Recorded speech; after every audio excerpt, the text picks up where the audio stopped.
Olá pessoal, tudo bem com vocês? Meu nome é Lauriston Soares, eu sou biólogo, especialista em hematologia clínica e tenho aqui esse meu canal que se chama Biologia e etc., onde eu discuto muito sobre ciência, métodos de estudos, algumas videoaulas e muito mais. Para o vídeo de hoje, a gente vai discutir um pouco sobre o mundo da parasitologia. Então, inicialmente, a parasitologia, ela nada mais é do que uma especialidade da própria biologia que estuda os parasitas, os seus hospedeiros e as relações entre parasita e hospedeiro que é estabelecida no decorrer da vida. O que é protozoários? Protozoários é um termo extremamente utilizado dentro do mundo da parasitologia. Ele pode ser descrito como seres unicelulares, enquanto outros organismos, como os nemátodes, anelídeos, plateumintos e artrópodes, são organismos unicamente multicelulares. Protozoários são unicelulares e multicelulares, ou seja, esses elementos que possuem vários tipos de células, são os nemátodas, anelídeos, plateumintos e artrópodes, tá? Os artrópodes estão alinhados em ser insetos. Então, na parasitologia, as parasitoses, esse termo parasitoses é designado para as doenças mais comuns do mundo, e a maioria delas são diretamente relacionadas à população que está mais vulnerável.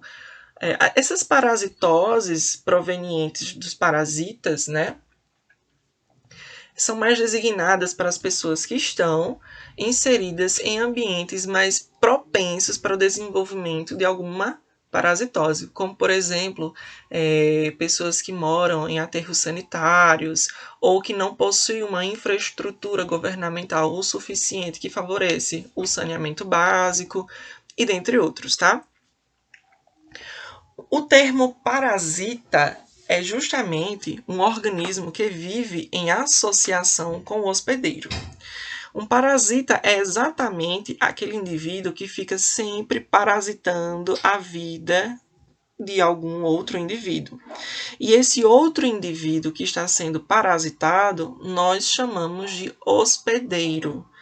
Nada mais é como se ele fosse uma casa, né, onde esse parasita consegue se alimentar, se desenvolver, reproduzir, utilizando dos próprios recursos do hospedeiro, seja através da protoporfirina, que é um elemento encontrado no sangue, onde, por exemplo, o Trypanosoma cruzi, que é um parasita, ele se alimenta da protoporfirina, que é encontrada nas hemácias, né?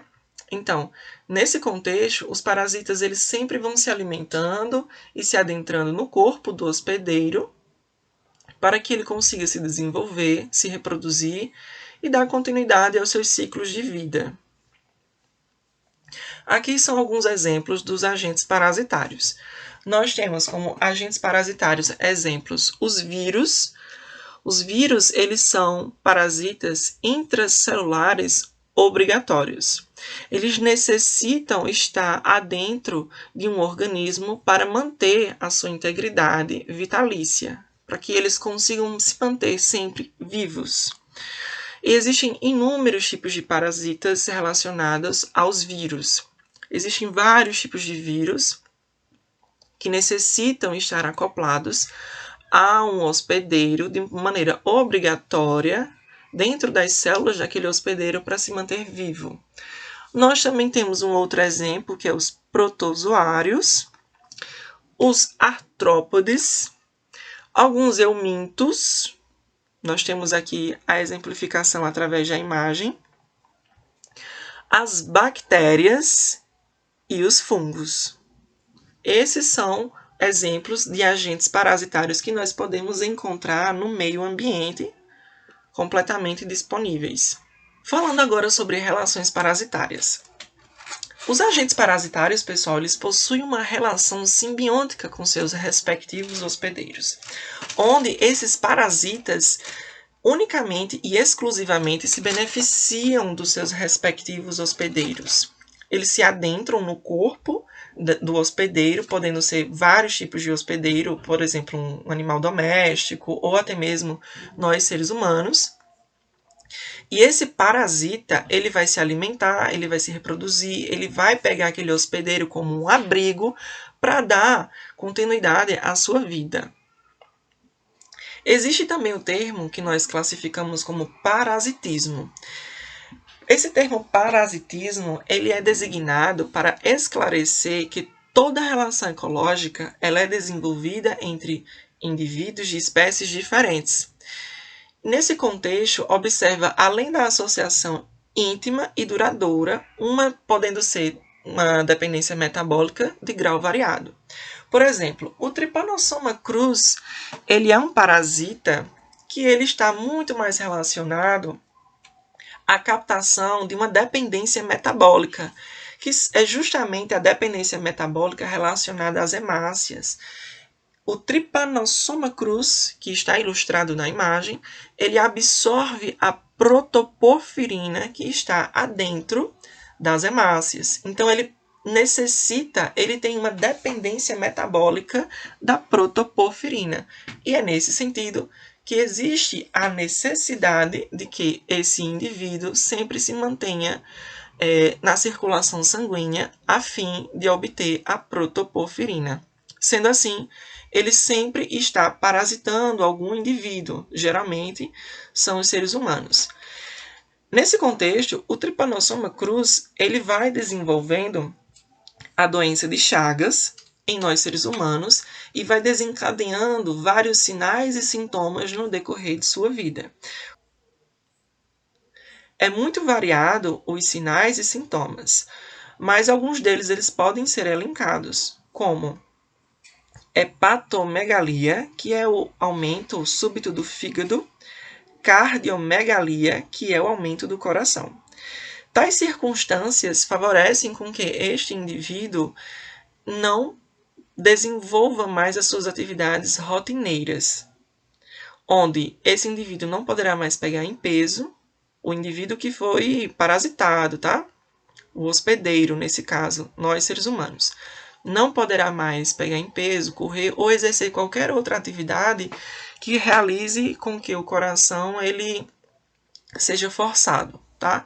Levando em consideração que o coração ele desencadeou aí a cardiomegalia. Nós também temos as relações de hospedeiros. Bem, esse termo hospedeiro nada mais é do que os hospedeiros. O que seria então hospedeiro? Nada mais é esse termo para designar aqueles indivíduos que abrigam e nutrem outros organismos. Por exemplo, a pulga e o cachorro.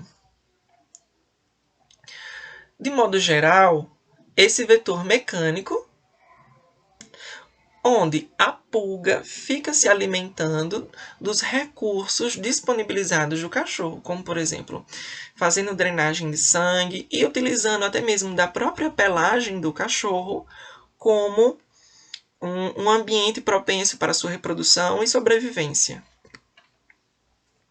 E o cachorro não está ganhando nada em troca, é importante destacar isso, em que os indivíduos que são parasitados, eles não ganham absolutamente nada de benefício nisso. Quem ganha os benefícios são os agentes parasitários. E existem inúmeros agentes parasitários no decorrer do mundo afora. Existem parasitas que podem ocasionar obstrução gastrointestinal, podem também ter. Alguns parasitas também podem desenvolver vários outros tipos de sinais e sintomas patológicos para nós, seres humanos, como até mesmo a própria obstrução do trato gastrointestinal. E nessas condições, o indivíduo, muitas das vezes, é direcionado para realizar procedimentos cirúrgicos a fim de remoção desses agentes parasitários que ocasionaram obstrução intestinal. Bem, esses parasitas, no decorrer de sua vida, no meio ambiente, eles realizaram alguns processos de adaptação morfológica para que eles conseguissem se adaptar ao ambiente em que eles estiverem inseridos. Por exemplo, tiveram alguns parasitas que perderam alguns membros simplesmente porque não tinha mais função. No decorrer da evolução, no decorrer dos anos, alguns indivíduos parasitários, eles perderam alguns membros, como a Basilia anseptis. É um parasita que ele está localizado justamente na pelagem de alguns morcegos. Esse parasita, ele perdeu alguns membros, favorecendo com que ele sempre fique acoplado de maneira geral à pelagem do morcego, sem necessitar estar em constante movimento em busca de alimento. Ele sempre fica ali drenando os nutrientes através do sangue do morcego. Sendo assim, ele é designado como um agente parasitário hematófago.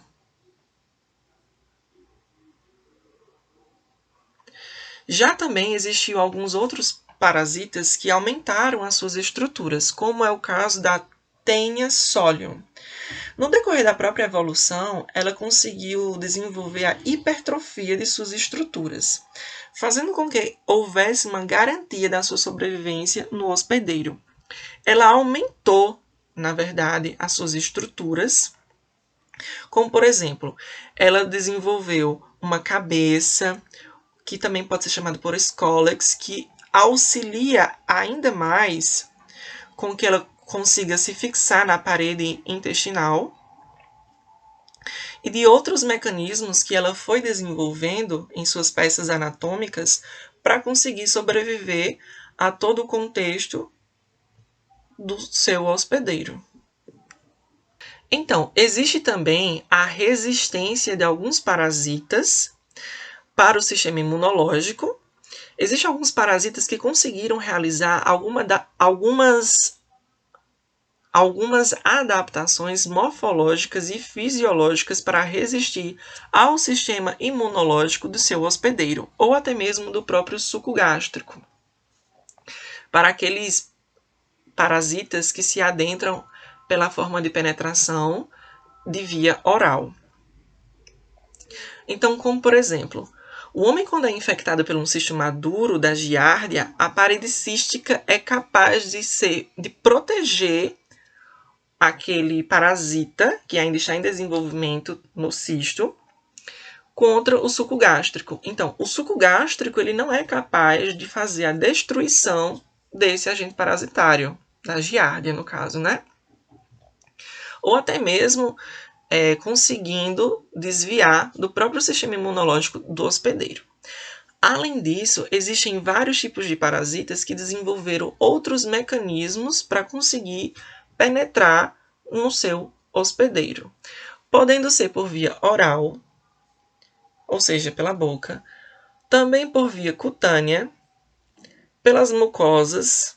Os parasitas também podem se adentrar pela via inoculatória, genito-urinário, transplacentário, como é o caso do vírus da Zika, que ele consegue se adentrar na barreira placentária e desenvolver sucessivas apoptoses nas células progenitoras do embrião que está em seus processos de desenvolvimento embrionário. Tá? Isso me referindo às gestantes humanas. Também as formas de penetração dos parasitas é transovariano, contaminativa e também por inoculação. Então, esses são os tipos de penetração dos parasitas. Então, existe também a questão da localização dos agentes parasitários. Os agentes parasitários eles podem ser tanto ectoparasitas ou endoparasitas. Ectoparasita são os tipos de parasita que se instalam fora do corpo do hospedeiro, ou seja, pela pelagem, no cabelo e assim sucessivamente. Eles ficam na região superficial do corpo. A exemplo disso é os piolhos, ácaros, pulgas, carrapatos, sanguessugas e até mesmo algumas espécies de lampreias, que elas literalmente ficam ali drenando o sangue daquele hospedeiro, mas é de maneira superficial, na camada da pele, por exemplo, tá? E já os endoparasitas são aqueles parasitas que vivem no interior do corpo do hospedeiro, como a própria Taenia solium. Elas invadem o corpo do hospedeiro, se instalam e se alimentam, além de se proliferarem no interior do corpo do hospedeiro. Bem, pessoal, eu espero que vocês tenham gostado do vídeo de hoje. Deixem o seu like, comentem aqui embaixo o que vocês gostaram e se ficaram com alguma dúvida, compartilhem com seus amigos, isso vai me ajudar muito. E não se esqueçam de se inscrever aqui no meu canal. Então, até o próximo vídeo sobre parasitologia.